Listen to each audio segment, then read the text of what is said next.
लागे बेटी खाए खेले के उम्र में तोरा रखलो से आन भेल तेरे पर तो जे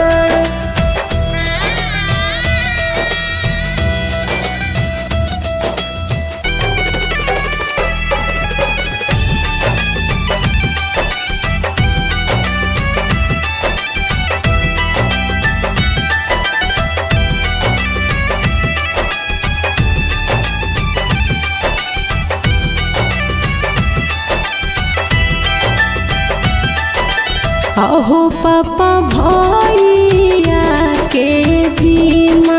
कई धन दौलतिया की